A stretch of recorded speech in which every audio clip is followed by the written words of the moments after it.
First anniversary of the battle for power in Sudan. 12 months of fighting has killed at least 30,000 Sudanese, forced millions from their homes, and put millions more on the brink of famine.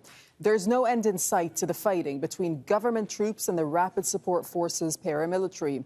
One of the main causes of the conflict was disagreement over integrating the paramilitary personnel into Sudan's armed forces. Sudan had been trying to establish a civilian-led government, but negotiations broke down after disagreements on how and when to integrate those fighters.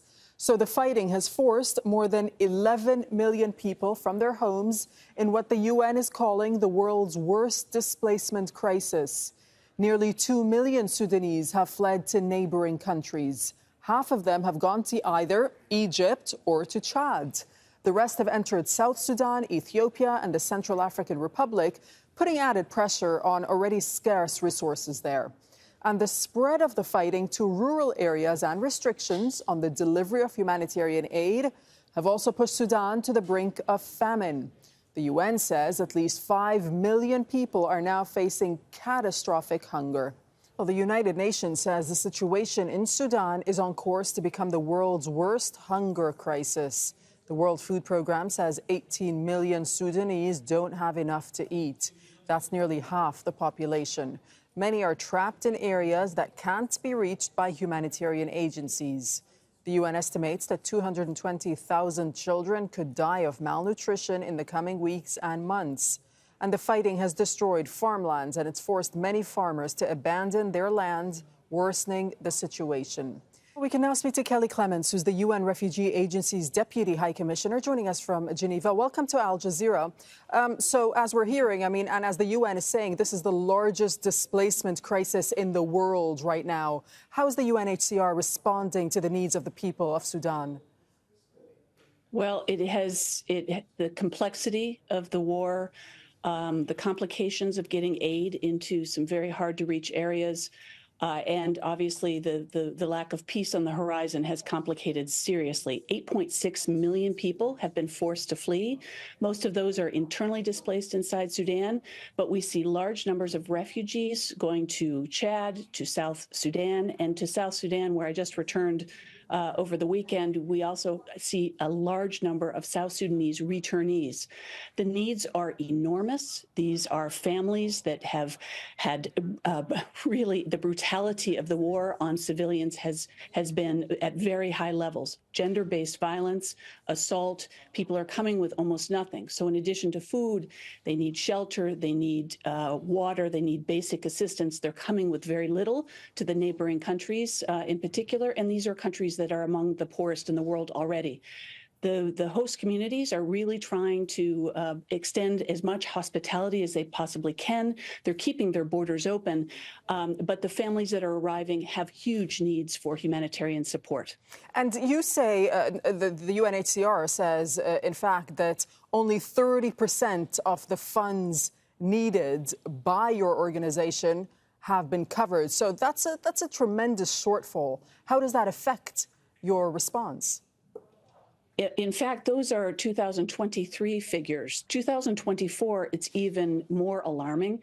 We have an appeal for the regional refugee response plan of about 1.4 billion. And obviously for the UN at large, a humanitarian response plan that asks for even more, for total requirements of about 4 billion. Between the two plans, this is the interagency plan that has about 82 different partners, including UNHCR, we're only 6 to 7% supported. So we are not even meeting the basic requirements, and the needs are vast and the desperation is increasing. So the need for the international community, obviously, to continue to support, extend that support, and ramp it up significantly, as they've talked about today in Paris, is paramount. What are the biggest needs of the people, not only those who are displaced in Sudan itself, but the ones who have gone to neighboring countries as well? Well, for example, in a place in South Sudan, I was in Rank a couple of days ago. This is right on the border with Sudan and South Sudan. There are still thousands of people that are crossing the border daily. And it's a very congested area. The host community is overwhelmed. You now have more returnees and refugees than you have residents. We're trying to decongest the area, trying to provide some basic assistance to those families that are coming with nothing, and to try to find areas where we can actually be able to support them with a little bit of shelter, some food, some water. And they're all asking, of course, for things that are very basic to all of us, which is education for their children, for example. But they also have gone through incredible violence and hardship. So the psychosocial support that we and partners are providing, immediate support, is absolutely necessary because the trauma is very deep. So it's a wide range of needs, humanitarian aid and protection that are required at this time. How concerned are you that Sudan becomes a forgotten emergency with, of course, as we see now, the Gaza war unfolding?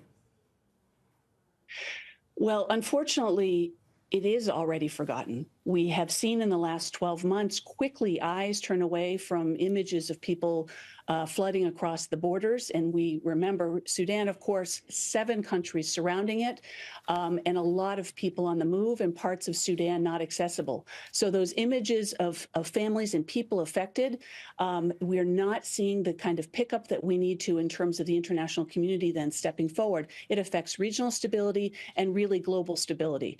So it is currently a forgotten conflict. We need to put it back on the front pages and have the international community sit up and take notice. All right. Thank you so much for speaking to us from Geneva. Kelly Clements, we appreciate your time. Thank you. Thank you. Thank you. Make sure to subscribe to our channel to get the latest news from Al Jazeera.